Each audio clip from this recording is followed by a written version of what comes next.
Soyez le bienvenu, fidèles téléspectateurs de CSS Télévision, la chaîne de la maman nationale, la maman de la nation, maman Excellencia, toujours aux cheveux de la population. Nous, c'est cette émission duel. Souvent, nous faisons les émissions, nous recevons les gens en confrontation pour l'intérêt de la RDC, mais quand il y a des personnalités, les leaders d'opinion, des fois nous faisons avec eux-mêmes. La preuve année, Jean-Marie Kassamba, Messi Makutano, Denis Kambay, autant de ministres qui y ont à faire leur défilé sur ces plateaux. Mais aujourd'hui, pour la deuxième fois sur cette chaîne de la Maman Nationale, nous allons recevoir pour vous une grande dame, chef d'entreprise congolaise de père et de mère. Elle est là avec nous, Madame Janine Yanga. Elle est présidente de AVC Construite. Elle est là avec nous. Madame, soyez le bienvenu.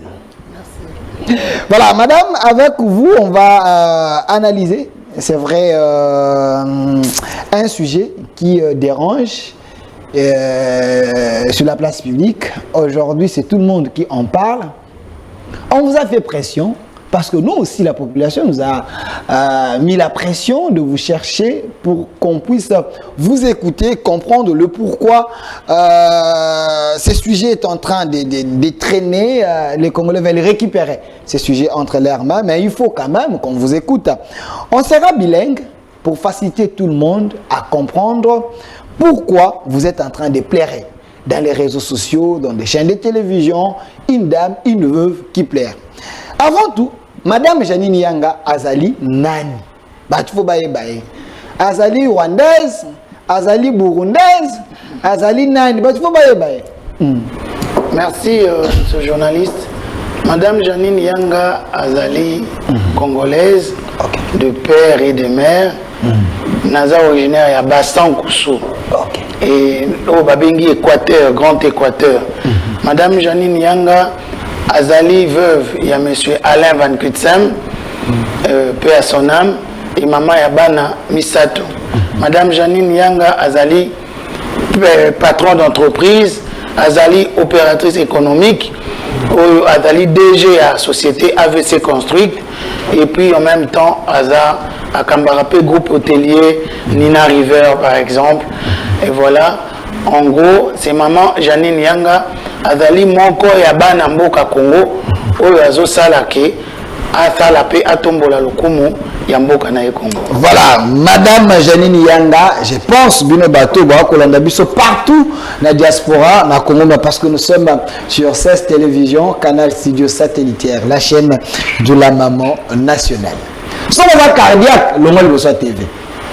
Si on va moutuno l'ingara Congo, tellement il reçoit TV, landa peut relayer message. Sur ces plateaux, tu es pour le mabatouté, mais tu es plutôt Koloba Oezali solo. Je pense que c'est ce que madame va faire. Parce que c'est une émission politique. On va rester dans l'état des droits. Où en sommes-nous avec l'état des droits? État des droits, Fongon Makambo, et la justice élève une nation. Les gens qui bénéficient de la bonne justice, ces gens-là vont jouir dans l'état des droits. État de droit, c'est aussi le peuple d'abord. Quand il y a un petit peuple qui souffre, quand il y a un petit peuple, entre guillemets, en réalité, le peuple d'abord n'existe pas. Parce que le petit peuple va sentir que les autorités sont là pour eux. Et c'est le cas.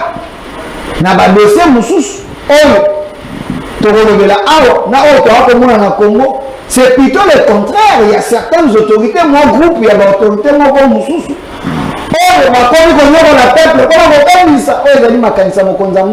État de droit. Le peuple d'abord. On en parle sur ces plateaux.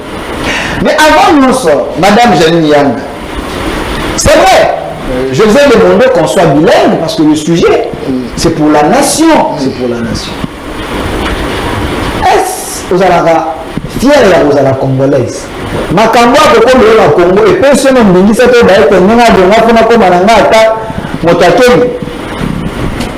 en tout cas, Delphin, de journaliste, je vous dirais que non, naza fier ya kozala congolaise pe naza fier ya appartenir na nation congolaise et puis naza pe na défi ya relever ya aider pour na pe relever fierté ya déterminer vérité wana oyebi tango lobi likambo ya état de droit ezali eza élever nation état de droit ezali vision oyo mokonzi ya mboka apesi pour na biso ba congolais tombola yango eza lokola na kati ya ba famille na biso nous avons des parents oyo basala déjà ba règle établie na kati ya bandako alobi ke na ndako na ngai après 18h mwana kokota te et c'est ça et quand un parent puni ou aza ko sanctionner mwana oyo atosi ba règle établie à éducation aux parents lingi apesa na bana wana te souvent ces parents sanctionnent et quand ils sanctionnent ce n'est pas parce qu'ils n'aiment pas cet enfant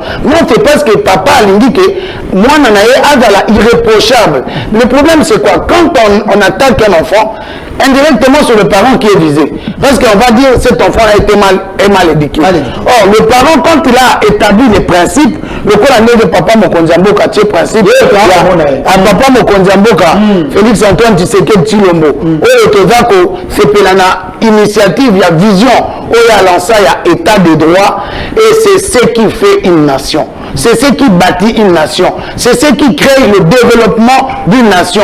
C'est ce qui fait que chaque Congolais puisse se respecter à son niveau. Ce qui c'est faire la part des choses, ce qui est à l'État, ce qu'il peut faire et ce qu'il ne peut pas faire pour la nation. Voilà pourquoi nous soutenons cet état de droit. Et moi, je dis, je suis fier d'être congolaise parce que c'est comme ça que nous allons bâtir, être fiers de cette nation, au lieu d'envier d'autres nations que eux-mêmes aussi ont fait des efforts pour bâtir et devenir ce qu'ils sont devenus aujourd'hui. Merci Madame Janine Yanga, vous êtes très fière d'être une Congolaise, mais on va parler d'un sujet avec vous, affaire AVC construite et moderne construite. C'est ça la problématique d'aujourd'hui. Mais avant cela, parce que vous êtes dans la construction, le chef de l'État qui est ici, il vient de lancer un grand projet du développement à la base. Donc, développer les 145 territoires de la République démocratique du Congo.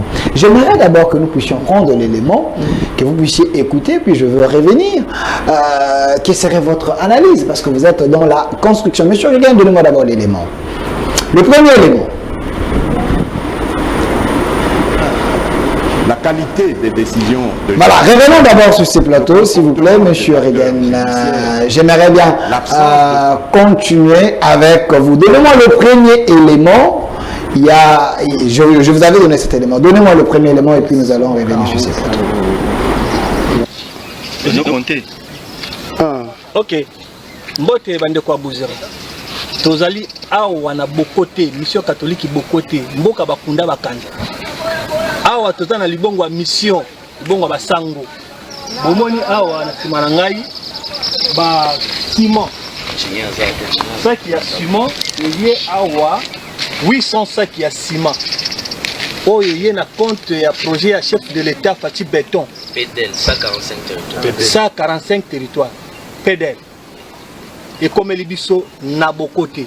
C'est pour la première fois depuis Belge à Congo. Tito a indépendance.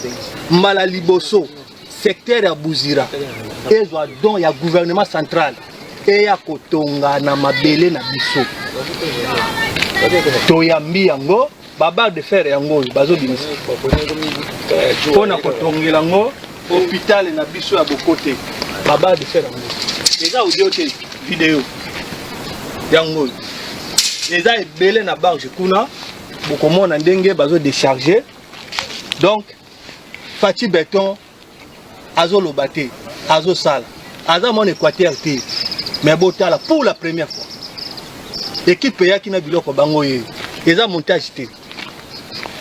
Bangoye. Béton. Béton, Fati Béton. Béton, je charge. Yo, PDL 145 territoires Équateur, Bolomba. Voilà. Sikoyo Bokote, Yango. Fati Béton.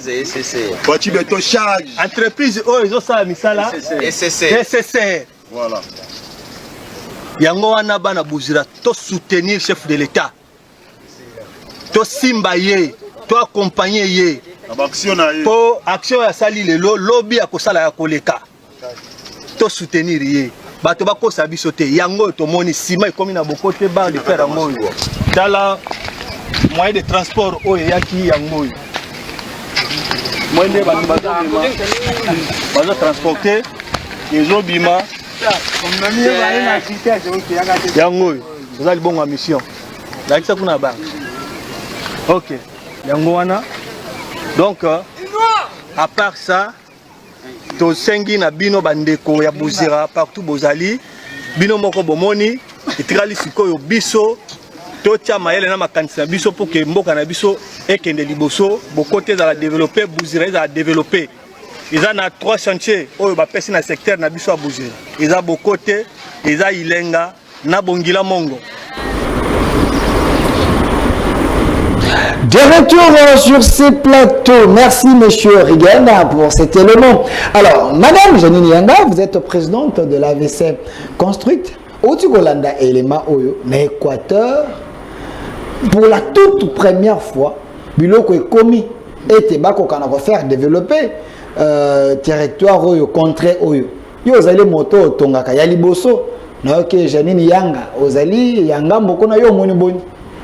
Papa, monsieur journaliste, eza initiative moko ezali action wana ya 145 territoires.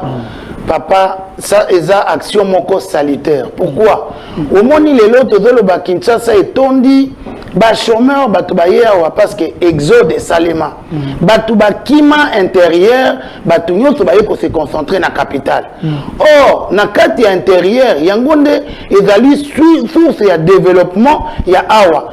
Et voilà que mokonzi mboka aye kozwa initiative moko oyo nazoloba eza lokola oyo molimo mosantu akambi parce que Congo eza Kinshasa te eloko bato nyonso to bakanisa Congo eza Kinshasa te toza na ba territoire na biso oyo ça a été oublié depuis des lustres kaka ndengo yo kinde kwa lobi que depuis époque ba Belge et nga naza ya Équateur na koyebisa eza na ba kwa mususu oyo banda Belge akenda construction matériaux durables na nutikala ko sala ba 60 ans na koloba eke na bambula oyo eleki soki omoni ke programme moko ekende ko salema na intérieur soit eza financement ya coopération belge soit eza financement ya pays ya coopération moko étrangère alingi asala na intérieur mais c'est la toute première fois que le gouvernement central par un président de la République qui prend le souci de développer ba territoire nyonso ya mboka na ye 145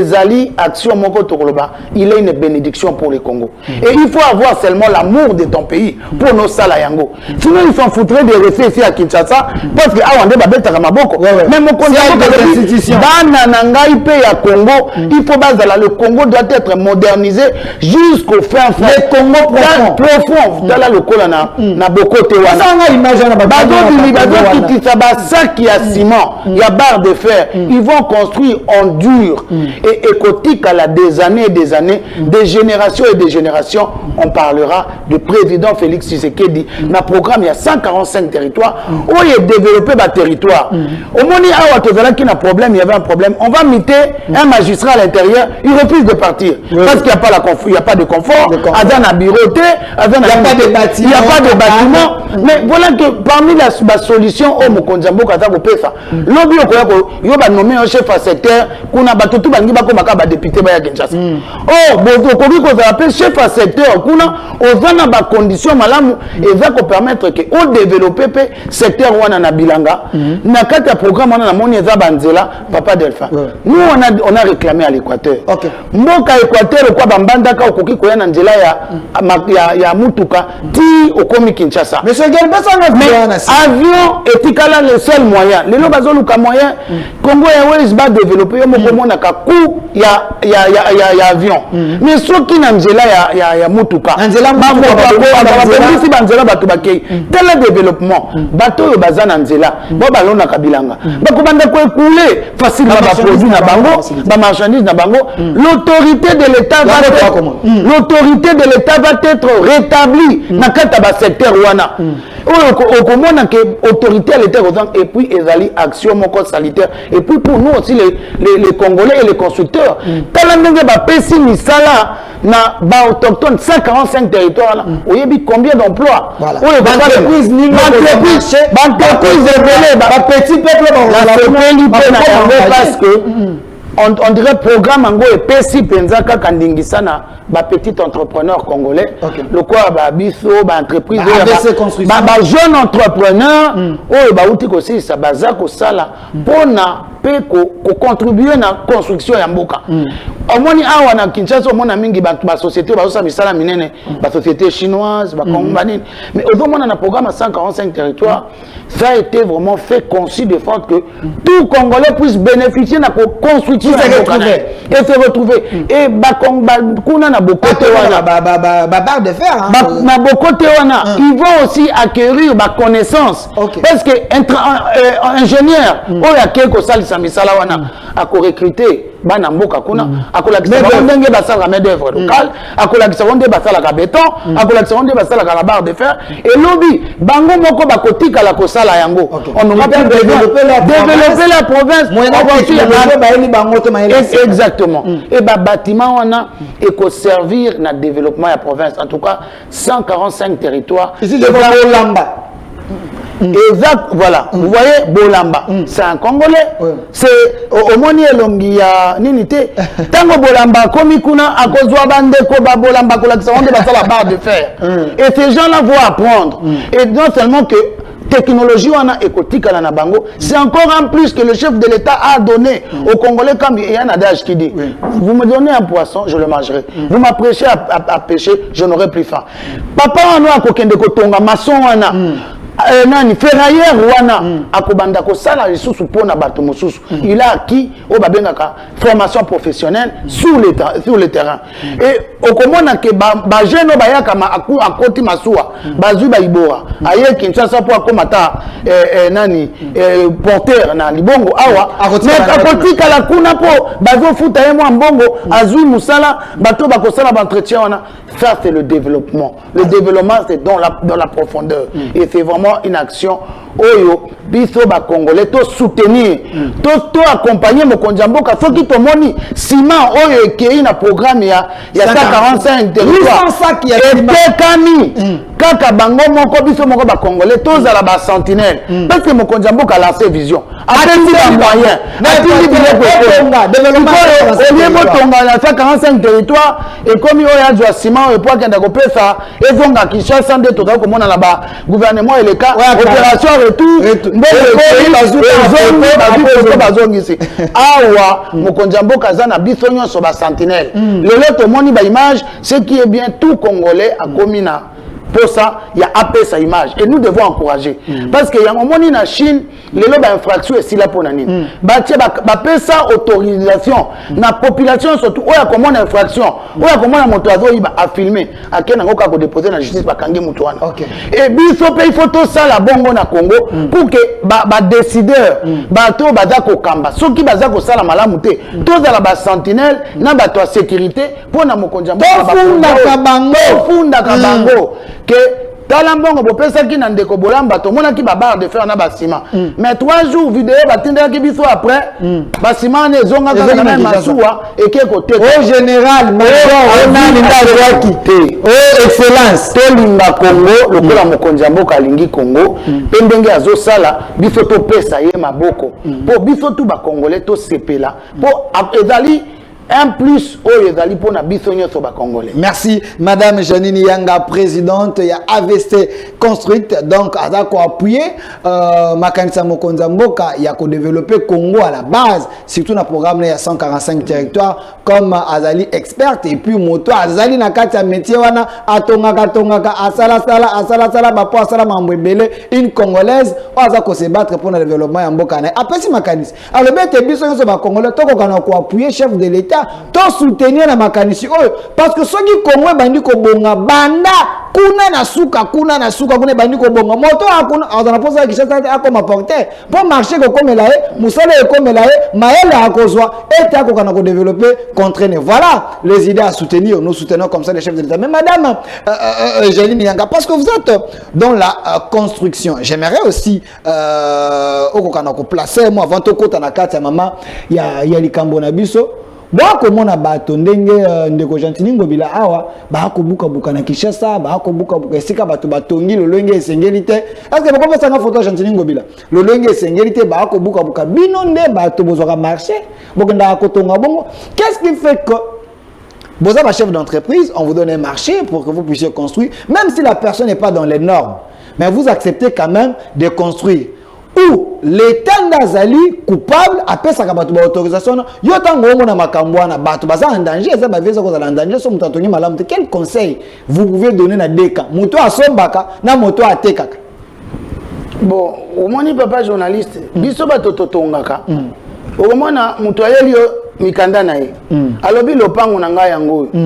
Nazo tonga. Mais nakaniti toza na service où l'État appelle ça pour la sentinelle na yango. Tozwa ka ba autorisation de bâtir na urbanisme. Tozwa ka ba terrain pour moto comme déjà propriétaire de terrain wana. Il doit avoir les titres pour que titre wana. Alors bango bato ba pesa ka mikanda. Ba yebi ke za na ba zone oyo ekoki kotonga mate. Ezali na ba place oyo okoki kotia kotonga yango te. Mais bakamati mukanda ba pesio. Quelque part, je crois que ça doit commencer par les coupables, ce sont les gens qui donnent ces titres. Parce que yango makambo toza koloba basunga mokonzi ya mboka. Parce que quand il y a des conséquences, oyo biso toza mona baza ko buka lelo, ezali ba conséquences oyo euti na racine. Parce que tango bino bato bokabola kama pango na yebite tozala kana o babenga kayango cartographie ya république. Lelo soki naza koloba, moi je fais naza ABC construit. Je fais partie entreprise na biso ezali parmi entreprise oyo ezala ki kosala ba curage na bambula oyo eleki na tango ya maréchal Mobutu ya ba rivière na kobenga na koyebisa yo lokola rivière Gombe omoni lelo bazo benga rivière na Belgique soko kei na eza na pont moko ezala kawana pont wana ba ezala ka rivière mais soko kei na pont wana okokuta de part et d'autre batikala kotonga te mais il y a juste le passage qui reste. Pourquoi batikaka 10 mètres entre les rivières? Pourquoi pas biso tolingi kwa kotonga mais toyebi ba conséquences toza kotala ba conséquences nango te tango biso toza ko kire ba rivière na période ya Mobutu. Rivière Gombe tout au long na yango ezalaki na construction te ti kokatisa sosimat ozole kawana parce que volume ya mai oyo mbula pesaka mutu moko te akalkulaka yango. C'est vrai que tango Belge atongaka basalaka ville à Kinshasa population ezalaka à l'époque ezali otoza lelo te et puis construction etongami lelo eza kozwa ba flux ya mai ebele mais au lieu to agrandir ba lit de rideau to agrandir ba rivière oyo eza kozwa quantité plus ya mai avec changement climatique biso to rétrécir yango tango to rétrécir ba place ya mai effectivement mai il faut zongela biso yango ko le beti ki chasse poli mai oye kotonga pembeni ya mai ya ebale ezali na ba norme oyo esengaka o respecter yango te mais tango yo totie l'état na kokoso parce que yo obusha caniveau parce que yo otongi na nzela l'état moyen le kako curé nini te pour stopper bato ba barumbu mais la loi est dure mais ça la yazani mo konzi parce que habiter ngai na mo konzi et puis tango atonga bongo azu pe mathieu azu policier asimbi mondoki boyoko ya ndengeni. Il y a des décisions des fois qui sont dures à prendre mais pour un avenir pour sauver d'autres personnes ça fait mal mais des fois c'est pour l'intérêt de tous. Demain Tokozalate nous allons léguer ce pays à nos enfants. Il ne faut pas que les enfants viennent voir les bêtises et le mal que les parents ont fait, que eux, les parents n'ont pas su corriger.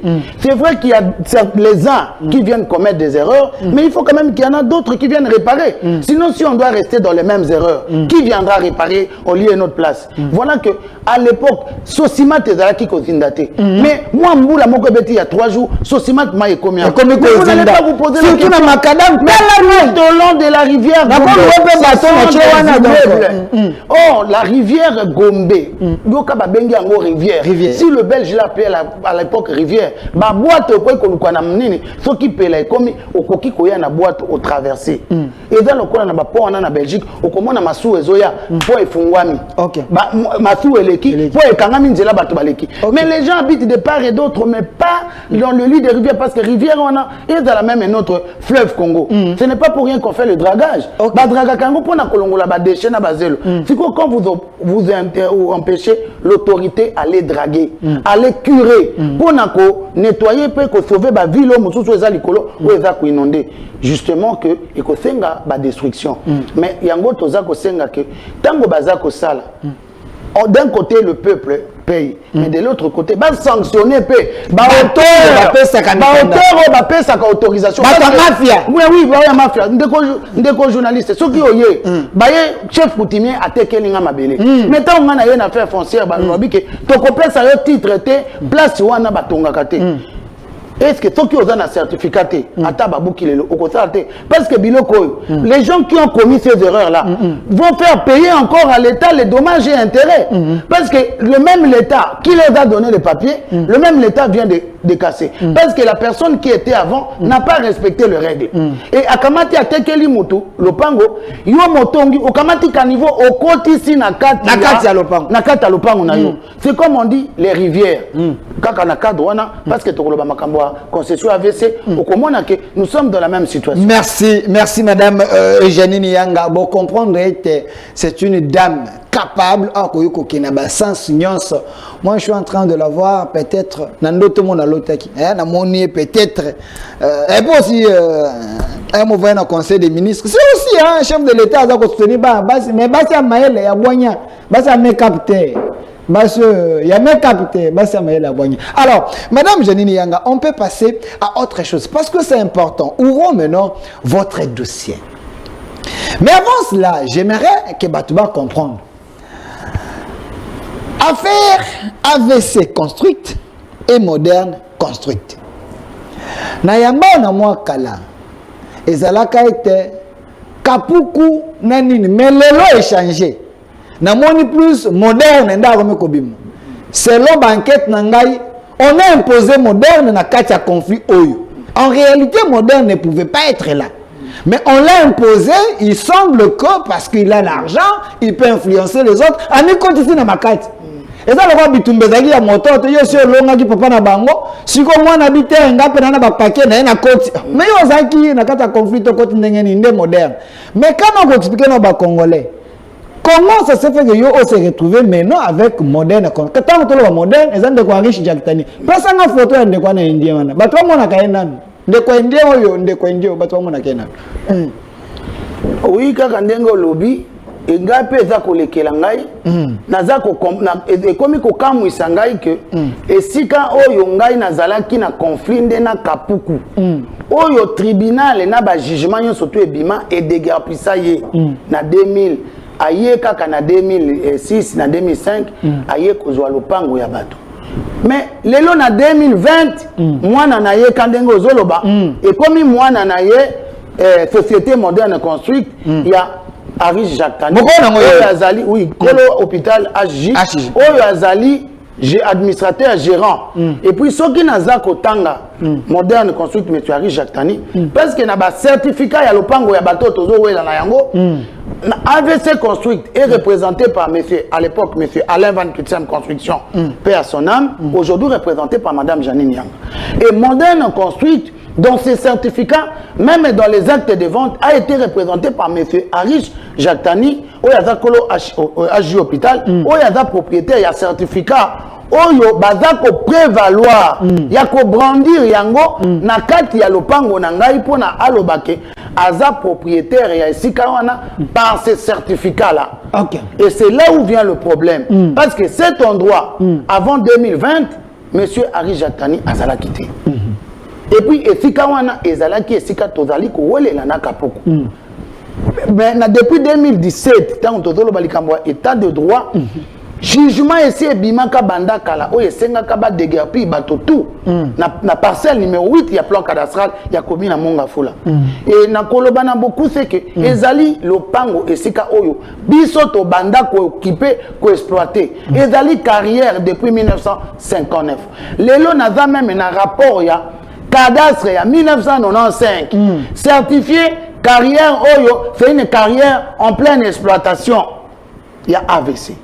Mais l'élo, curieusement, monsieur, société moderne, il y a monsieur Arish, Ayena Mikanda, Badegapi, Kapuku, na bato nyonso, oyo batako occupé, on a parce que. On va occuper concession de manière illégale. Tango ndeko, Kapuku, accueilli à Botoli et Sikawana, pour ezalaki déjà carrière, batako exploiter mabanga. Ake kozwa mikanda na kami, pour na exploiter mabanga. Mais tango biso tozana droit foncier. Ye atikala ko AVC.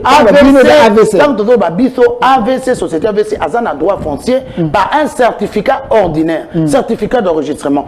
Une concession industrielle avec des bâtiments administratifs. Yé tango aye ko exploiter akuti bifo na biloko nyonso abandi ko exploiter yango mais aye na alobi ki azui mikanda kami mais tango kami atali alobi non seulement que mikando oza ko brandir ezali ya esika wana te concession yo senga ki bifo olobaki ko za na concession na yo eza na tsangu mais wana oza na mwamba biso to za na Mongafula eza wana te et de deux le pango oza ko occuper eza na le pango foncier. Alobi conflit na bino ezali wanate. Ça c'est fait que cadastre minier a tranché. Et c'était déjà réglé. Ça c'était en quelle année? Ça c'était depuis 2009. 2009-2014 a tranché. Et Ndeko Kapuku n'avait pas contredit. Il avait demandé, les PV sont là, que AVC a que l'anga à partir d'Ambo. Nasomba Ndambo pour exploiter. On l'a dit, on doit d'abord déterminer la partie. Oh yo yo, on doit pas tout pesa. Mais tout ça, mais oui. Voilà. Il devait maintenant payer les droits à vous, AVC pour être accès.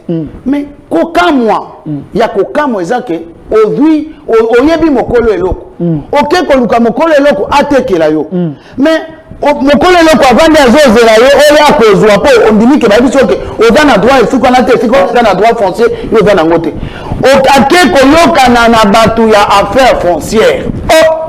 Kosa la COP kuna kaka ya Mongafula ba déclarer certificat et enregistrement perdu oyo biso na Arish biso na na Kapuku tozalaki nango devant Kami biso toza ko confronter toza ko brandir droit foncier na biso par notre titre yé avec ko brandir dans permis à minier na par le droit minier et ils ont tranché. Le minier est supérieur au foncier, Bako Sabinoté. Les deux droits sont différents. Même la loi minier dit, avant que le minier exploite dans le foncier, il doit indemniser ou exproprier. Il doit avoir le consentement des propriétaires. Et dans le cas, l'État a agrandi Nzela. Il faut qu'il agrandi Nzela. Le cas là, Motoana Azana Mikanda na ye akopé sa indemnisation. La projet ya basinga ya inga kuna. Sinela yako indemnisation bato na côté ya njili ya Mongafula kuna bato efika batie ba pylône na bango. C'est ce que dit la loi. Ils vont même voter ces lois là pour bafuta batuana. Molendo, lui, n'a pas fait ça, c'est ce qu'il avait fait. Mais comme la justice est au-delà de tout, nous avons un certificat. Nous avons un certificat. Ok, qu'on déclare certificat, nous avons un certificat. Nous lobby que Tokoyo Kanasima. Ok, qu'on déclare certificat, nous avons perdu. Na bato ya cadastre. Akeko kosa makamuke yo za na certificat za ngunda. Non, eza komuya kobunga. Ye na bato ya cadastre. Basali certificat na bango. Basali mafia na bango. Mafia na bango basala. Mais lelo na baza koloba tango basali justice congolaise à l'époque avait déjà établi ba jugement atali abi mais mokolo certificat a déclaré certificat na yango ba annulate eza ko porter mention té ya annulation mais comment nous beaucoup annuler yango conservateur yaka awa yo le conservateur a déclaré kutu walobi na yebi saka bango tango balobi ba annuler certificat na yebi si bobenga AVC parce que va jugement civil au civil eza opposable kana moto akende kina mo procès AVC azala quitté yonde ko kapuku moto kendaka na tribunal lobi ba annuler certificat ya AVC bobenga AVC kolo concession industrielle na ye aya ko pesa ba moyen pourquoi papa oyo alobi alingi ba annuler certificat na ye. Mais ils sont passés outre, babimisi jugement. Tribunal de grande instance de la Gombe. Biso tango to kei na tribunal, na même certificat la biso. Yango to déclara PRTT. Et va annuler té. Mais comment tribunal de déclara va annuler yango? Le même tribunal qui avait prononcé pour Kapoukou, le même tribunal a réhabilité ces certificats. Notre certificat d'enregistrement. A réhabilité. A donné un conservateur a annulé le titre au Kapoukou. Parce que na place ya lopango wana tika na beta fete ke Kapuku tango azui akena cadastre bakamati lopango na biso mobimba 22 kroki na biso mobimba PV de mesurage de bornage ya monsieur Utofte o biso to sombaka pa na ye batieli madame libagiza Kapuku po achaka na kombo na ye sans un acte de vente te par quelle magie a comment qui propriétaire wana mais tout ça et puis à morceler abimisi 15 pour 10 contrats d'amphithéose 7 na kata lopango amoncelé à kaboli la connaisse papa tango tribunal abimi a annulé pe alobi de réhabiliter le certificat d'enregistrement d'AVC dans l'ensemble, dans son totalité des parcelles numéro 8 du plan cadastral à Monga. Vous avez un jugement. Un jugement, Ezali. C'est verifiable aussi, c'est le cas de tribunal. Il tribunal, jugement, Yango Moto Sala Kike, Bapé Sabiso. Jugement, numéro 1. Jugement, Ezana numéro 1, Sala Kike, Bapé Sabiso, même Nani. Certificat Ezali, jugement RC 110 593. Et puis ce qu'on moni jugement Oyo, bakei ko notifié yango et pas ya conservateur des titres immobiliers ya Monga Fula. Ba pesi et qu'il y a un certificat de non-appel. Ce qui jugement est du certificat de non-appel parce que personne il n'y a pas d'appel. Conservateur, à Komeli AVC, conservateur à Mongafula. À Komeli, après avoir vérifié ces jugements, greffier le numéro tel, la lettre d'un numéro tel, à confirmer que ce jugement-là est authentique et que tu as réhabilité. Voici ton réhabilité, certificat d'enregistrement numéro tel, Oyo, Balobaki, et Bunga est annulé. Tout a été fait dans les normes. Dans les normes et les lettres. Et puis, le col a talendé Bato Kadasa, Tango Bakeko Sala. Balongoli dossier maire mobimba ya AVC ezalaki kuna certificat ya kala na mikanda surtout à kalezalaki sous-souté. Heureusement que l'affaire foncière est organisée. Ce qui certificat na yo na circonscription na yo ezalité batinda ka copie moko annulé na secrétariat général. Et c'est là que conservateur a sengi na secrétariat général atindela ye on copie de la réponse et pour attirer un classement pour oya de la kuna ba mafieux o ba sala ko déclarer un certificat ba longo la ba élément surtout et secrétariat général a commis à Tindeli conservateur suite à lettre na yo certificat ya AVC na Tindeli yango est allé la place et ce certificat là jusqu'à ces jours est valable jusqu'en 2033 parce que c'est un contrat ordinaire. Merci. Madame, on est parti. Il y a les boussons n'engé toyoki, n'engé avait ça banda qui confie en gros, n'engé to commis le long de Kokapoukou, azala qui sont rebelle. À l'époque, bango ba mesana ko boto la batubiloko ba yaki ko kota na kata concession na ba boto longo de manière ko biso to yega à l'époque n'engé ba ko sala. Mais justice ya mboka na époque wana pe kati ezongisi yo ezali concession na yo lopango na yo ba lobete bato nyonso ba na kati bandima bakende ozongela etandi na yo nyonso sikoyo ndeko arishi to akomona awa aya kokota ndenge nini pesa nga photo moko zana na moni ndeko arishi madame na ndeko molendo sako mtomona ye aka même ministre affaires foncières tomona ye akoti ndenge nini e comme yango likambo toza kotuna jugement RC 113 et 151 et bimi balobi ba déguerpi bato nyonso tango baye ko déguerpi na kati ya bato oyo baza na kati Merci, monsieur Philemon. na kati ya bato oyo bakuti na concession parcelle numéro 8 ya plan cadastral société moderne construction ya monsieur Arish aza ko exploiter mabanga. OK. Ba déguerpi yepo aza na kati ya concession ya AVC engeben na ndenge jugement et lobby RC 113 151. Mais monsieur Arish jugement est bimifié. Aza na mikanda ya esika wana te. Akei kota la parquet général. Alobi ba bimifi ngai na lopango ousier ngai na kende na procès te.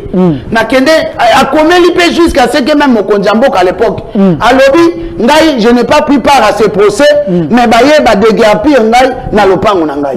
Na na certificat. Akamati certificat na memi na parquet général. Parquet général atindi ba inspecteur ba kende kotala. Certificat na yepo omoni na kata ba certificat tozalaka nango. Certificat ce n'est pas pour rien ba tiaka ba croquis. Ba koyebisa yoke ba limite na ba tenant ya boutissant ya lopango. Mais tu as yoke na croquis. Eza na croquis. Bazui croquis inspecteur a quitté. Donc on est sur le terrain. Il met Arishi la kisa bato moderne bola Arisa moyo indien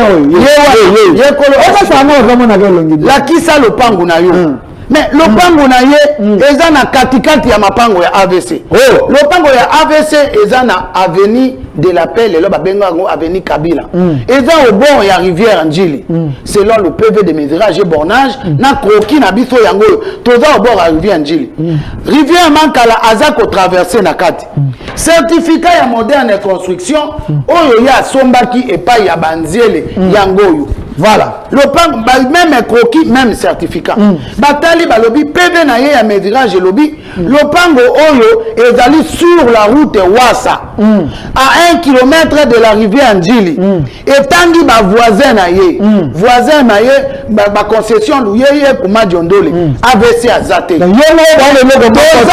même pas quartier mon côté tozana avenue mon côté et même pas chef coutumier mon côté pour Wassa oyo eza et pas chef coutumier Matadi Kibala biso tozana Njili Kilambu et pas ya Kimpe c'est là notre tokokani ba quartier teza kokoza koluka matonge oye na kitambo magasin tokokani te et c'est là tango parquet amoni boy ayebisi bango ke non boza ba voisin te tokoki kozongisa te mais quand un jugement est exécuté au nom du magistrat suprême bango bato moderne bamoni baza au-dessus de la loi baboyi kotosa mibeko ya mboka ya Congo oyo elobi ke soki babongani na jugement kende na tribunal oyo erandaki jugement wana okende ko contester yango et c'est ce que même le parquet leur a conseillé bokende kasi na tribunal te bango bakei kaka na nzela ya mafia ndeko bakamati ndela ya nyamu ya mobulu kwa balingi kaka ba branchement donc de cas avec la bonne information c'est comme si les blanchisseurs d'argent information on a un de baye ko branchi jugement na ngai jugement oyo yango bozomona RC 113 et 151 yaye ezali jugement oyo opposaki AVC construct na madame Libagiza oyo ordonnaki déguerpissement na ye mais bato moderne bake ko sala requête et pas ya huissier ya cabinet Omari bamemi jugement oyo ya ngai ke eza ya bango pe bakali requête na jugement oyo ya bango te on appelle ça faux en écriture papa jugement qui n'est pas pardonné akomela moderne construit akomela président de la République à l'époque koloba que je n'ai pas pris part à ce procès jugement en état lingate mais comment par magie c'est le même jugement qui va le rétablir il n'a jamais pris part mais comment il utilise ce jugement là auquel il n'a pas pris jugement jugement ya AVC papa mais yango tokobenga tango ba déguerpir ye abimi akei kozwa jugement wana a frappé yango to benga ka frappe dans certains frappeurs bon mon ami bakomi agissant l'huissier agissant en vertu du jugement RC 113 151 ya yete et quoi à la requête de la société moderne fraude C'est un fondeur. Comment tu document oyo tango to babimifie na makasi aye ake ko zwango ba soda ba pem la loi interdit les militaires il y a ko exécuter ba déguerpissement na ba jugement. C'est la police par le général Kassongo. Et notre jugement a été encadré par le général Kassongo, la police militaire. Tango bango ba ke ko mona ye na RC comme le général Kassongo savait que c'est le jugement de AVC. Il n'a pas voulu donner sa police pour aller faire double emploi. Donc, il y a beaucoup de mafia.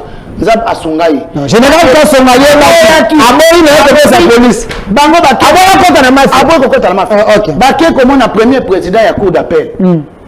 Kibala, Azaki na écoute ko sala kaka intérim. Kibala Azaki ko sala ndi intérim. Awa akomeli bango mukanda ke ba rapporter rapporter ba décision au ba installer ngai pour ba installer moderne ngai naza na jugement moderne naza na jugement te monsieur Kibala premier président cour d'appel ayoki AVCT to yebite comment ça s'est passé quand de bolobaka kanya mu non sore tambola ako okomi kaka mokanda moto aye kotala yo boy alobi ke ba déguerpir nga sur ba un jugement tu prends même pas le temps de vérifier ces jugements là au benga ta partie affaire là bango mokanda ba kana ko installer général Kassongo lui ba installer ka bato na mokanda te et la loi interdit la lettre du premier président n'est pas au-dessus d'un jugement. OK. Bakoki ko sala ngote bato ba likolo état de droit bato ba likolo état de droit ba boy tango bato na batali ya lobi ya leki état de droit aleki la loi congolaise le jugement qui a été exécuté au nom du magistrat suprême et leki ndeko et leki moderne construite yena ba avocat na ye ba sali fo en écriture oyo ya jugement na ngai moko ba ye ko déguerpir ngai pe ba déguerpisa te ba sala déguerpissement te ndenge to vandia ba ye ba kangi biso ba kei ba ordinateur ba caméra chaîne ya mobimba ba tikali na biloko na ba mbongo ba lelo asala ba benga ka gangsterisme oyo ba sala ngai ti lelo rébellion ba match acte ya rébellion akomi ko abuki banako ya ngabuka azwi biloko ya lingaki azwa akomi pe ko exploiter ba 80-50 camions zelano madame moi makambolo ba oyo na mbite yo soko ke na endo ko sala makambo yo ndeko avisho bopesanga no elungine ndeko avisho bo akomona akoka mamanda akoloba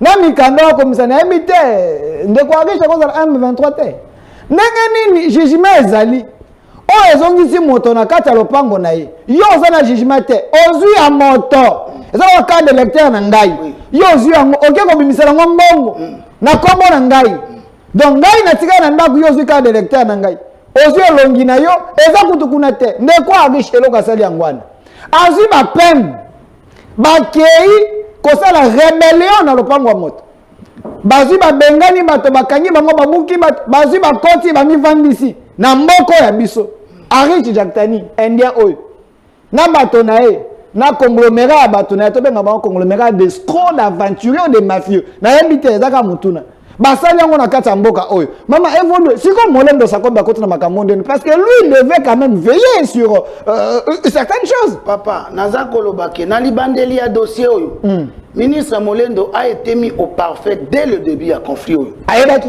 tango ebandi na exécution ya jugement avant ko exécuter amonaki mikanda wana OK a signé na ba ordre de mission ministre Molendo a signé ordre de mission tango to bengi ba géomètre ya cadastre boya ko reconstituer ba limite na biso ndenge morcellement oyo na la kiti bino banilaka esalami parce que ba bouger ba ligne bato ya cadastre ba kiti ba sali premier tour ba monike tokuti na kati ya lopango na bino ezokokate ministre Molendo lui-même parce que il faut to lo baboy au-delà de 20 hectares c'est un dossier traité par le ministre parce que 10 hectares à partir à 10 tikomata ba contrat on a ba signaka et utaka na ministère c'est le ministre qui engage ce n'est pas les conservateurs et ce dossier là a commencé chez le ministre Molendo. Le ministre Molendo a écrit, a demandé, a fait un ordre de mission. Il y a qu'à requérir service moko indépendant, taille. OK. Azui pena ba géomètre na bango alobi, bo kitana no na lopango wana, bo reconstituer ba limite, bo tala makambo maman ya zoloba,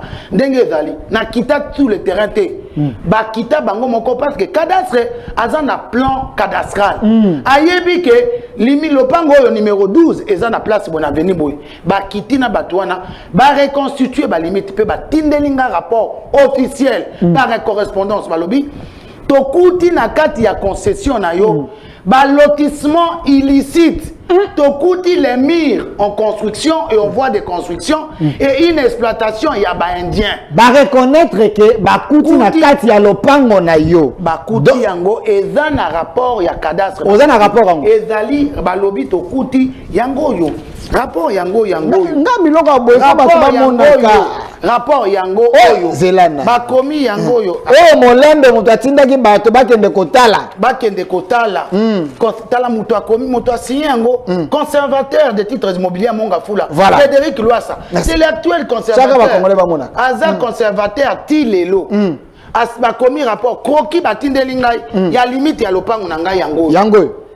Na kati wana bakomi bango moko ba reconnaître balobi il y a des lotissements illicites. Nous avons aussi constaté quelques occupations par des tiers ici des morcellements illicites, des maisons construites et en cours de construction ainsi que des murs de clôture déjà érigés au nord-ouest de la présence d'une carrière exploitée par des Indiens ayant plusieurs bâtiments, entrepôts, engins de travaux publics non quantifiés localisés au sud de la parcelle référencée. Wana zela, wana service à Molendo. Oyo Molendo habite bokende bo sungangai, bo tala, bo vérifier. Ba yeli rapport. Oui. Que ndenge tokuti na lopango mama wana tokuti ba lotissement illicite, ba détail nyonso ba pese. Molendo ayebi yango. Ayebi yango. Po eza na deuxième nani rapport o ezali awate o eza ya taille de na la kisio signature ya ordre de mission. OK. Bango ba ya Mongafula basalaka premier tour. Ministre Azaki convaincu. Deuxième ordre de mission signé par lui-même ministre Molendo Sakombi. À requérir taille a vu deux géomètres, il y a conservateur, il y a Mongafula, na deux géomètres, il y a taille, il y a nani, ba géomètre privé wana pour ba kita ba taille le rapport. Ce que moni rapport na bango, na il y a ba toi conservateur, et ça presque ndé moko. Ba wana kutu ya taille, ba comment ba lobby, nous avons trouvé que la ligne la rivière a été déplacée dans le rapport. Mais qu'est-ce que le ministre Molendo devait faire? Lotissement illicite. À l'époque, ils ont un mois de juillet, le 8 juillet 2022. Ministre, mais certificat à riche, à Zouaki, le 27 août 2020. Ils ont qui 2 ans. Maintenant, il y a un conflit qui vient de naître dans le contrat, dans le secteur du ministre Molendo. Où maintenant on trouve qu'il y a un autre occupant dont ces services lui ont fait part. Indien Baza ko exploiter carrière na kati ya lopango wana alors que Baza na place wana babengi bango lotissement illicite. Ministre Molendo n'a jamais convoqué Moderne Construction. Est-ce que français wana ya illicite ya yokaki yango aya kotala ngote na kati ya kroki na biso awa Moderne Construction ada ko apparaître te parcelle 18516 des alités mais likambo ezopesanga passe nini ndeko papa journaliste ona yele loko beta 7 lobakas ministre Molendo s'est constitué ministre des affaires foncières ministre Molendo Sakombi naza ko déplorer d'abord implication na ye na kati ya dossier oyo ya ko simixer au début et là qui d'une manière un peu voilée. Mais maintenant il vient de se rendre lui-même par sa lettre qui vient d'écrire au président de la République le 9 février 2023. Au comment on a quatre lettres, Madame Yanga Lokin de la Janine est employataire. Mais Nazwa lettre wana te. Ti le loba yango tike langati. Ça c'est une copie libre. J'ai cette lettre en copie libre. Yango. Mais pas la lettre signifie AVC. En réalité, bon ngaba tike la. Mais il fallait yango tike langa. Mais pas ça lettre wana. Mais pourquoi boy ko tike langa officiellement? OK.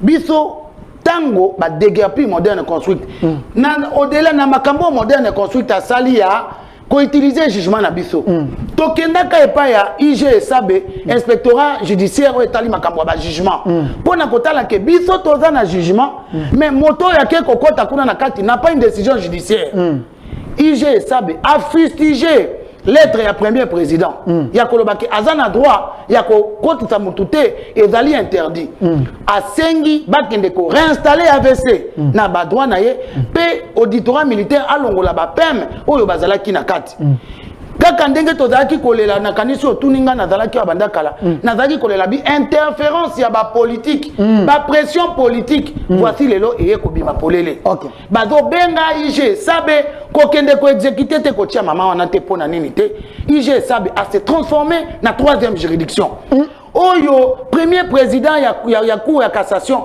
a fustigé yango na rentrée judiciaire na bango. Alors inspectorat judiciaire n'est pas une troisième juridiction.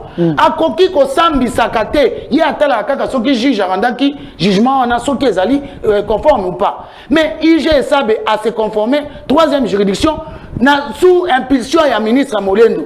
Basali association na bango ba créer juridiction Oyo ba créer l'engai moderne construit a commis partie au procès n'engai alors que le jugement en 1613 parle de Libagiza et non moderne. Et non moderne. La parcelle qui fait l'objet de jugement RC 11351 c'est la parcelle numéro 8 du plan cadastral. Mais OK kokuta kuna IG sabe a que requérir ba expert papa est-ce que ça makambo mokonjambo que justice vous prenez des décisions qui le met en rencontre contre population na ye IG sab ezali na compétence na été ya ko requérir ba expert on ezali musala ya ba juge ezali musala ya ba magistrat ya ko ba expert pour ba kende kotala mais yé a ko requérir ba expert pour na ba ya ko ba expert ngo banani bato ya service à ministre Molendo basali induit une erreur baye koyela ye rapport et puis batongo à service basala qui prudent. Moi j'ai lu ces rapports. Les gens là ont dit suite à votre demande suite à votre demande d'aller couper la concession de AVC. Voici ce que nous avons fait mais et là qui c'est que il faut AVC à zongi sa certificat d'enregistrement na ye pour to na moderne à zongi sa certificat pour to changer ba PV de mesurage et bornage na croquis. Papa journaliste mais c'est grave. Donc IG alinga créé le pango ya sika na nouveau PV de mesurage et bornage alors que moi j'étais venu le voir parce qu'il y a un jugement en souffrance. Il n'a pas réglé ses problèmes. Parce que il a plutôt amplifié le problème. Amplifié le problème. Est-ce que Kanyaka est tambola ni te aloko na ka yo Kanyaka ko tambola tambola. Tozo yo kabanda ko kabwani ba appartement mbongo ezo tambola nazo nyokwama. Ça fait mbula boni nazo lela likongo lukambo. Ozo mona ke likambo ezo ko kozwa solution ta zo ke likambo simple. Likambo yo toza nango na simple zani. Ndeko asombi epa ya Nziele. Lopango Nziele la kisi avenue na ye. Nziele apesi certificat d'enregistrement. Ya lopango na ye. 21 folio 10 na lopango na wasa mais bazo kuta ye aza ko exploiter na lopango ya avenue Kabila bongo sikoyo yo IG motongo pe aza na jugement te mais balobi na yo ke tala batwana jugement neza ko souffrir ti lelo na exécution alors que a créé lenga partie tierce opposition et kende ki même pas na procès. Merci, c'est là na zozongela yo na ngina ebisa ba congolais ça fait très mal. Quand le chef de l'État lui-même se plaint, il est en train de dire que la justice a des problèmes. Vous devez aider le chef de l'État, cher juge, cher IG, cher magistrat. Vous devez aider le chef de l'État. Vous encourager les mafieux, vous encourager les bateaux, vous tendre l'état de droit. Ça, ce n'est pas normal. Dans ce cas ici, selon ce que madame a dit avec les documents authentiques à Zanango, vous avez un monsieur Arish là. Donnez-moi la photo de ce monsieur-là, monsieur Arish. Donnez-moi sa photo. L'Indien là. Vous avez un monsieur, Oyo Azana, Mikanda, Yalopango, Oza peut-être na bandane. Selon l'explication, selon clarté. Mikanda, Lopango, n'est na bandane. Ya komi kota na Lopango, na lemba.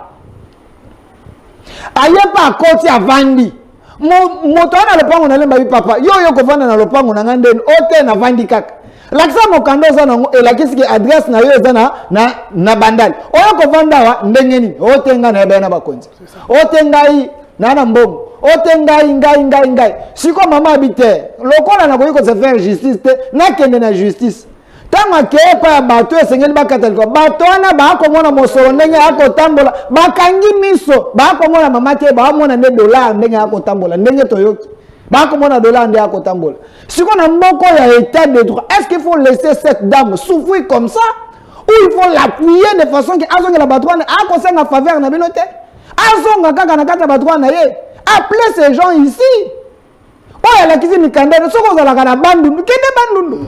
Mais pourquoi chercher maintenant à combiner le ministre entre Batou? C'est comme si union sacrée, est-ce que Boako Sunga Mokonzambok, de telles personnes, il faut Botika la Kata Mokon. Donnez-moi d'abord, donnez-moi les deux vidéos au chef de l'État et Moko Alobi. Peut-être que quand c'était Ngaï Kanena Akolo. Le chef de l'État fait un constat dans la justice Nabiso.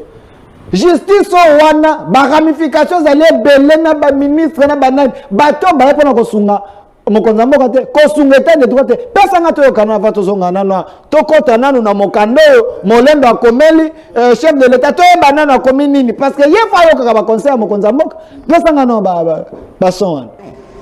Et le non-respect des mécanismes légaux dans le choix des magistrats à promouvoir.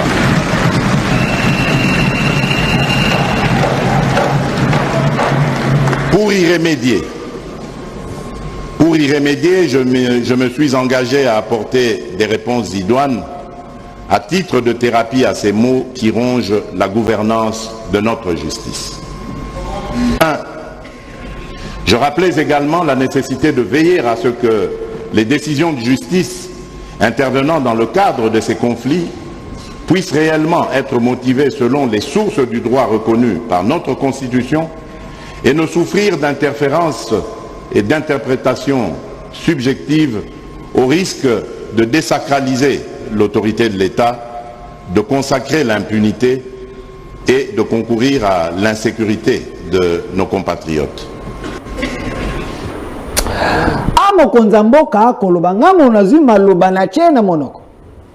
Chef de l'État, les deux chambres réunies en congrès, Molando azalaki wana ministre de la justice azalaki wana bazalaki ebele.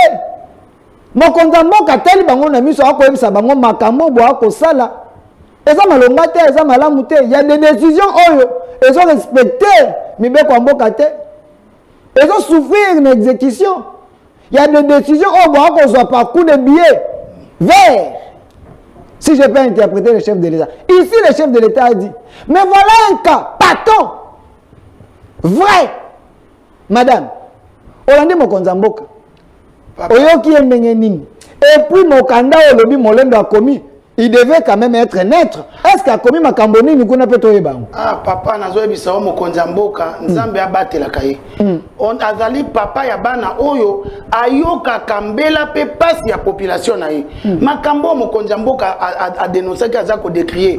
Alobi yango, alobi les décisions judiciaires au besoin kana complaisance et d'ako désacraliser justice. Et dans le ko loko oyo mamolen ba mbaisa be batako sala. Alobi il faut rendre décision judiciaire, donner à chacun ce qui lui est dû. Ok.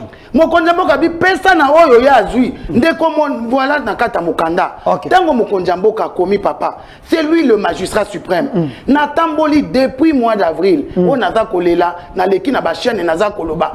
Bango baza na discours les chiens en bois, la caravane passe. Maman wana koloba biso toza na pouvoir, biso toza na mbongo, toza ba ministre, mongongo na ye koyoka mate. Parce qu'effectivement, il y a koki ko aza na facilité tango akei komona mokonzi pona koloba likambo ya mboka a profiter a glisser à la petit mokonzi liloba ngai kaka nzambe o nazo fuka ma mikolo nyoso pe na lobi Zambe balobi la voix du peuple c'est la voix de Dieu. Na ya ko belela et pas ya bato ya mawa. Bato yo pe ya mitema malamu ba balingaka justice te. Ba yo pe na kati ya pemena Mokonzamboka. Bato nyonso pe bazaka bato mabete. Bato ya malamu pe bazali.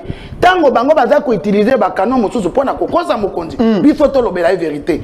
Na komeli Mokonzam na kanisi na kendaka timbandaka.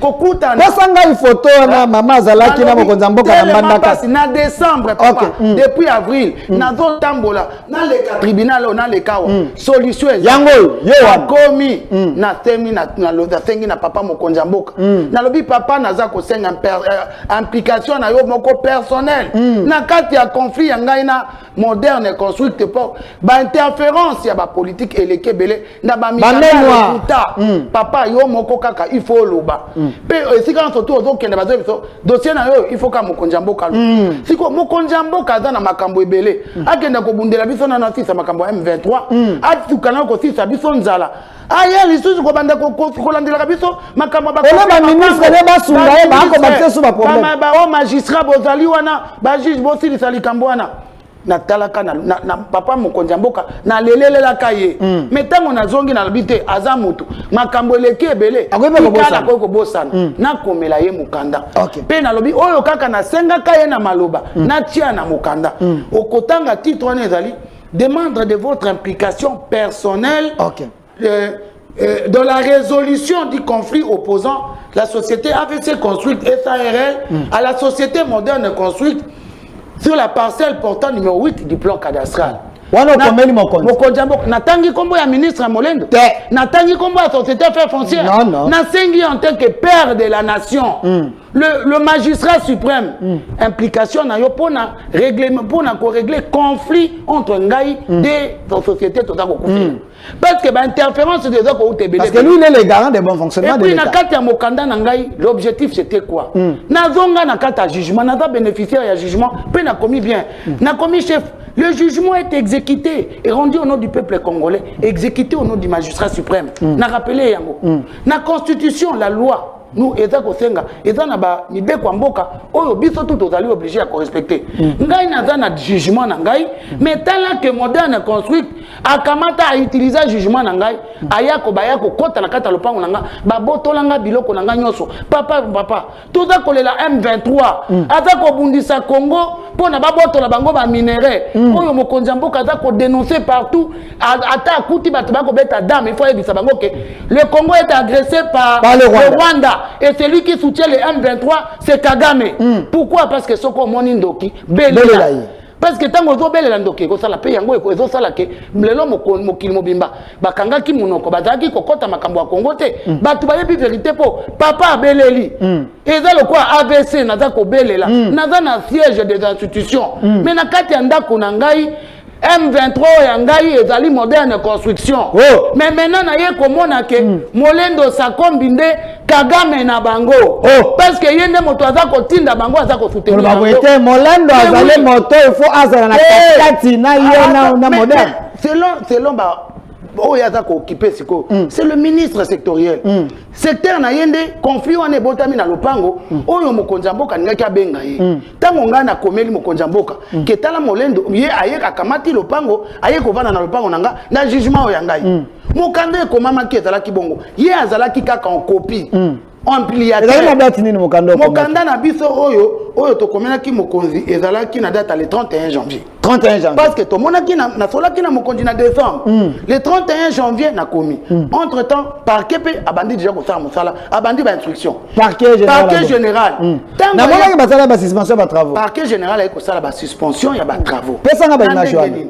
Tango ye Molendo ministre Molendo continuez. Ministre Molendo asali ba rapport ya lokuta atindeli IG sabe ya ba kata lopango na ngai ba créer nouveau certificat ba créer nouveau pays ba pesa ba forme mususu donc acte ya salaki ya rébellion c'est punissable par la loi de prendre les militaires aller occuper la concession d'autrui de force sans un jugement faire faux en écriture il y a qu'utiliser jugement ya yoté peu comme kuna retenir ba bien na bambongo na biloko amutu il faut être dans la jungle pour faire ce genre de comportement yango to mema ki yango na parquet général parquet général a convoqué biso atali alobi mais molé bino boza ko occuper kuna na douane auto sombe pa banziele nziele certificat na ye yango wapi ba bengi nziele alobi na pesa bango certificat oyo lopango wana eza wapi eza na wasa oyebi lopango yango na mona te muto abenga kanga conservateur alobi yaka boza na lopango mikande eza ko expirer boya ko multiplier boya tozongisela yo pe ameminga na moderne na tekela lopango olakisa moderne lopango tekela ye alobi na tikala ko lakisa ye lopango te confrontation moderne yaka Nzeli alobi ala kisa lopango te boza ko wela yo na mama AVC alobi oza ko occuper ndako na ye yo lobi osombaka yango epa ya banziele nziele alobi lopango ya tekela kayo atikala ko lakisa yo yango te yo yebaka lopango wana ndenge nini po ya lobi ke conservateur nde moto abengaka yeke baza na lopango ya koteka o nga na yebaka yango moto akenda pe ko lakisa nga ba technicien na biso na ba conservateur na ba géomètre conservateur moto bakenda moko lopango ateka lopango atikala ko lakisa yote ala kisi lopango te yo sombi lopango balakisa yo te monte qui peut alakisi yo te mais okenda kovanda parquet atali mikanda ya AVC atali ba document yo atali et l'autre liboso suspension yango na to akomona ozomona pesa kanga yango bokoki ko exploiter lisusu esika wana te rien que par les titres nano ya moto na moto certificat ya moteki na ye moteki wana azalaki propriétaire yango to akomona yango wana parquet a commis suspension d'exploitation na suspension des travaux parce que yo to exploiter le pango yo moteki atika ko la kisao te mosombi atika ko la kisao te mais mokolo le pango azolela butu moi ki ovandi na kata le pango yoka mafia ndeko tokomeli mokonja mboka. Ces gens ici méritent la prison. Ces gens ici méritent la prison. Aza magistrat suprême. Il faut aller quand même biso bana na na Congo. Makambo soke lekili biso la loi nous autorise. Le droit nous permet aussi que tout saisir peut le chef de l'État. Je l'ai saisi par une lettre. Na yebisi makambo ezo le kapo azo le la paix ma justice. Mete Molendo aza avocat ya moderne construction. Azali pe nani ministre de la justice ité. Quand le parquet est déjà saisi, lui, la séparation des pouvoirs, il n'avait plus des avis à mettre. Abandi déjà en janvier, Abimisi communiqué. Alors que dossier, le parquet va suspendre les travaux, communiquer nango. Au moins communiquer on a une copie certifiée. Nazo une copie certifiée parce que bateau ya moderne construite. J'ai compris que le ministre Molendo avait sorti c'est lui la communication ministre Molendo. Babimisa ka communiquer pour la aider Molendo bateau moderne va s'en servir nango. Parce que la pièce ici a été brandie par la société moderne na parquet. Alors que Molendo affaires frontières va petit biso raison. Tala kutu communiquer ministre Otiko Kumayango. Pendant que l'affaire est pendante, na parquet est en instruction, mais ministre envoie des communiqués pour Kolobake. Oh yonga na lobiawa la justice a kolanda mosusu te kaka yango. Il y a une injonction après la justice. Mais voilà ce qui dit que comme même le président dit dans son discours que il y a des décideurs judiciaires bazo akaba injonction oh yeuti libanda mais mosusu yango. Mais ça na photo Molendo riche na madame. Tokomi mukanda wana président à répondre. Nano bisoté. Tala monsieur Molendo a que induire le magistrat suprême en erreur ya ko komela ye makambo a lokuta. Molendo donc Molendo c'est un menteur. Mais papa, nakata lettre na ye. Akamati objet kako yangai. Demande d'implication personnelle dans le conflit qui oppose Moderne et AVC. Dans la parcelle numéro 8. Mais a commis à la diligence du chef de l'État. Mais Azo Komela Lobby, Excellence, je veux que vous devez savoir que. Mais Makambo Azo Komela Mokonjamboka, n'a pas point na ye oyo, n'a vu qu'à Mukanda na ye. Tobandi na point 1. Merci. Monsieur Molendo a commis un lobby.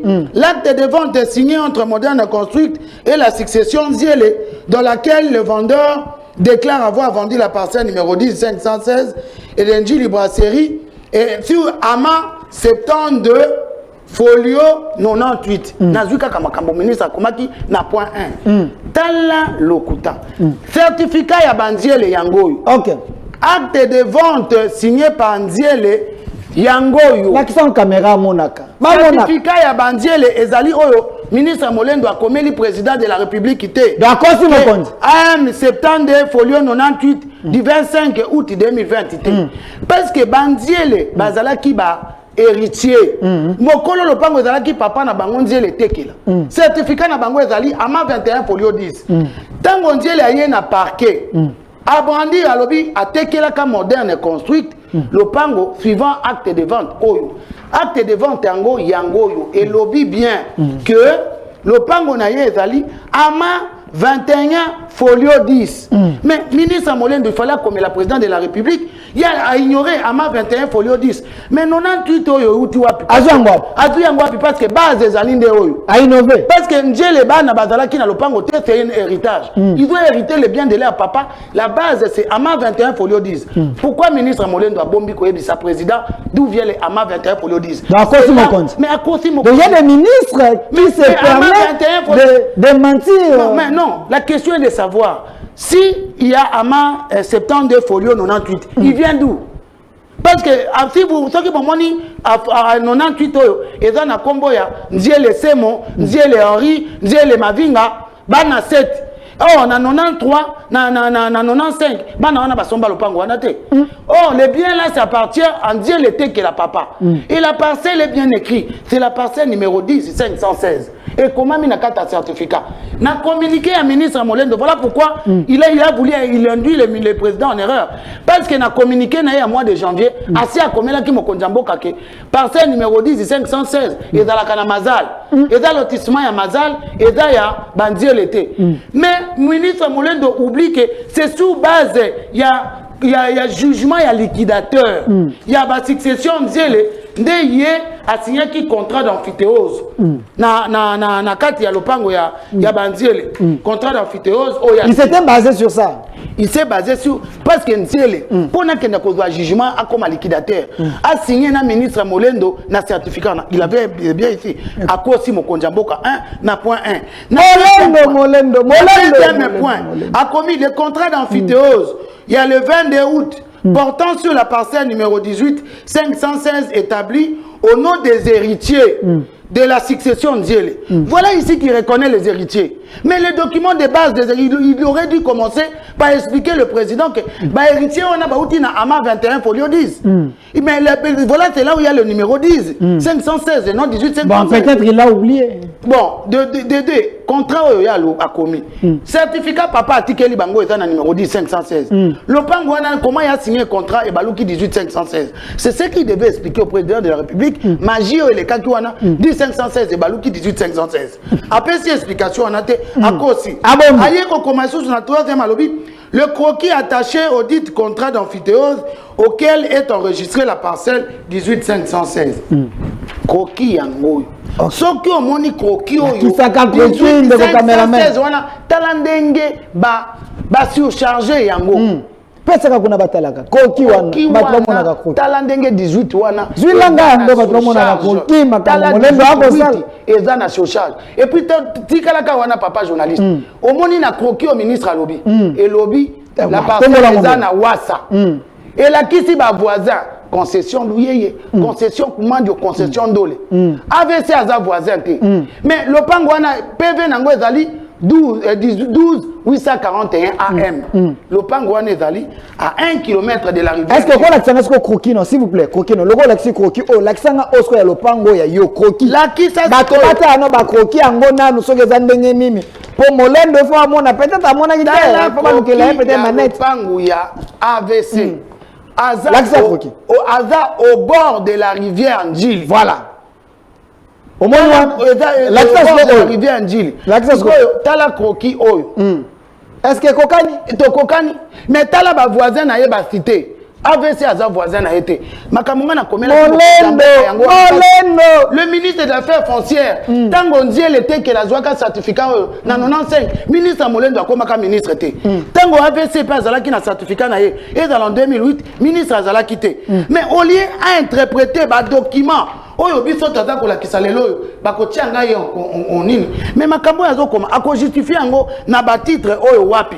Parce que le PV de mesurage et bornage oyo a combien il y a 12 il y a 2020 a commis a jongeli sou combien moko jamboka. Oh, on a communiqué na ye, il a communiqué à Céline. Yango ba lobby que comment le PV de 2020, c'était une erreur. C'est le PV à mai 1994. À reconnaître que ah, comment qu'il y a un matériel. Molem n'a communiqué. Oh, il peut te le quitter à lobby que il y a un matériel. Mais à communiquer sur mon Konjamboka a reproduit même erreur matériel a commis en mai 2020. Même dans les trois comme la Mokonjamboka.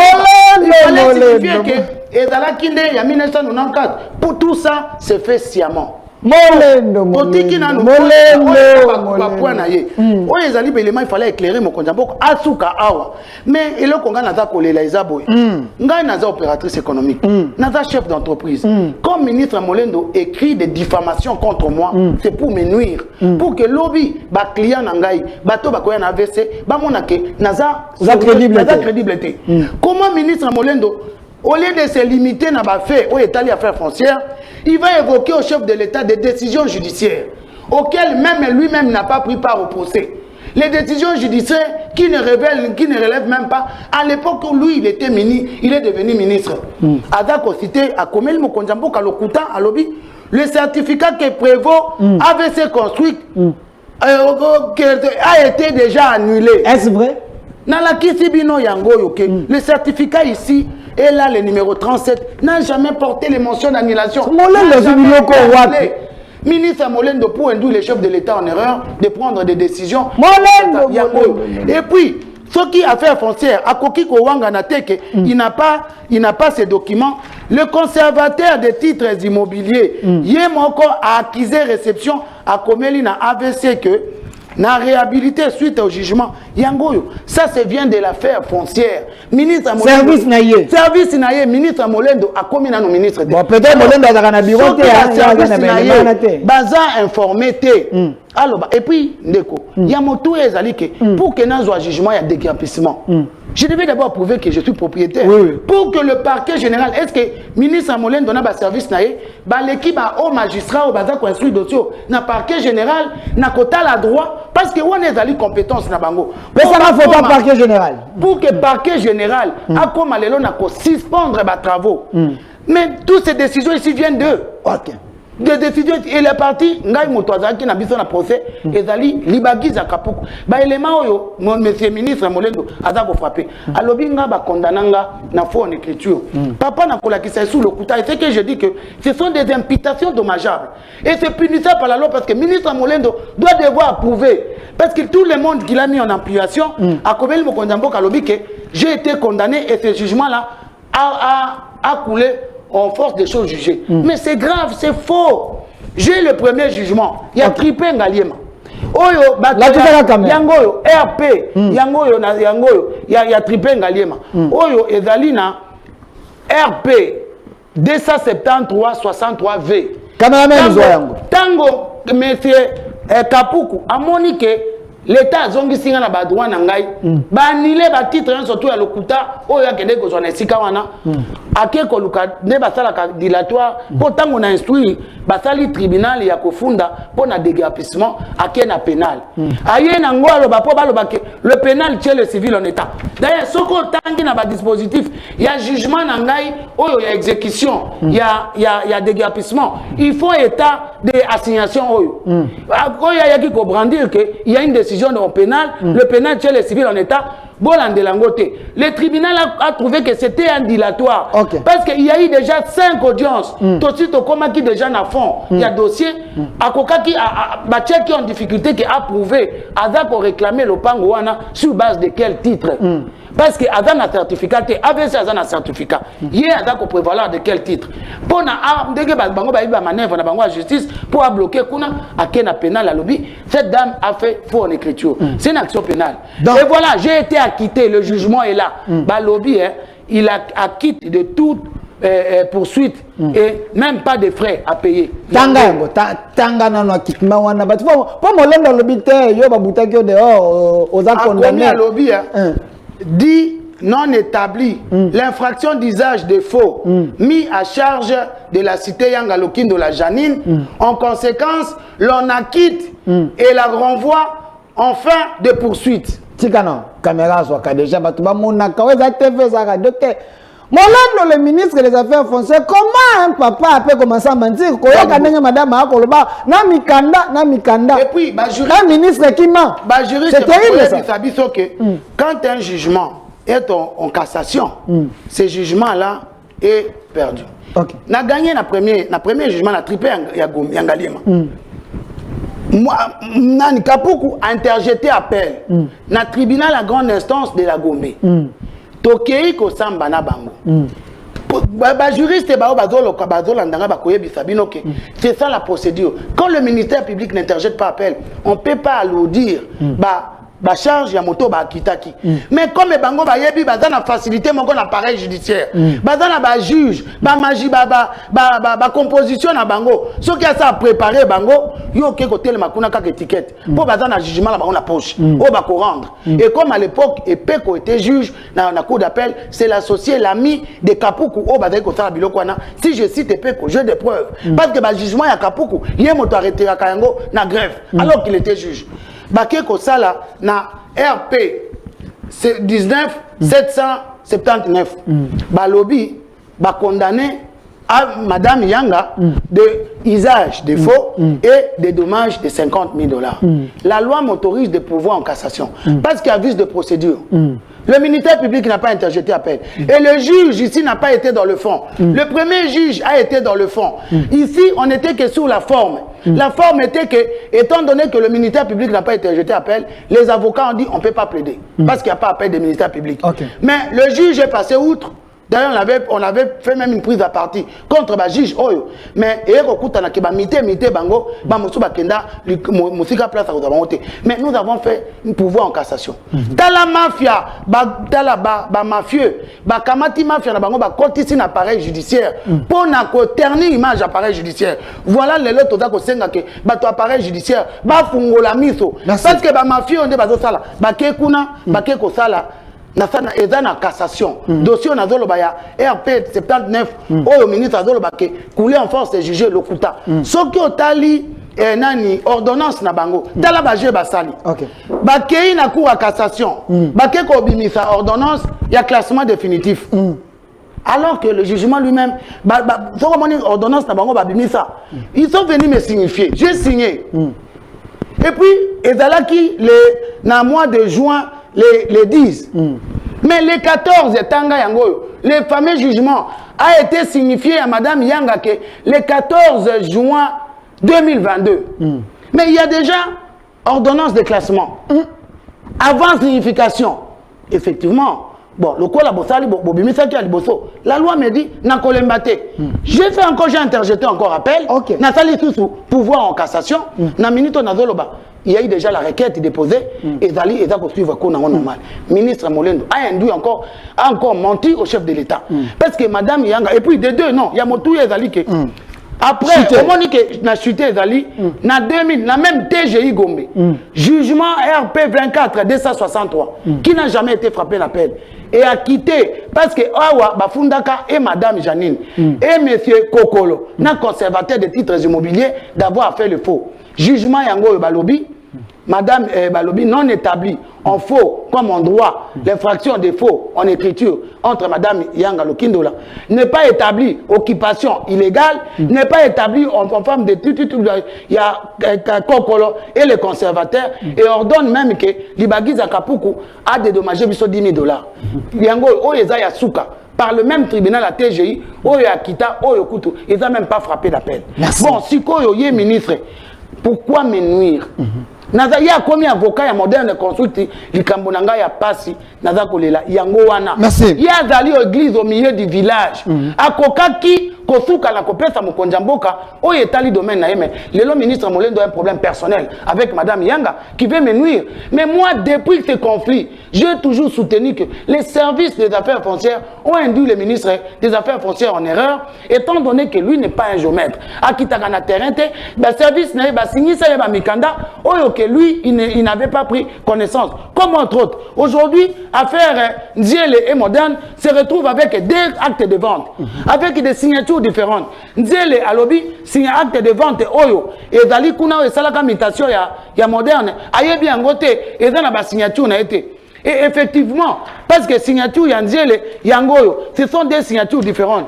Mais lui, ministre Molendo, voilà comment ils s'embourbent. Et puis, il faut continuer la carte dossier.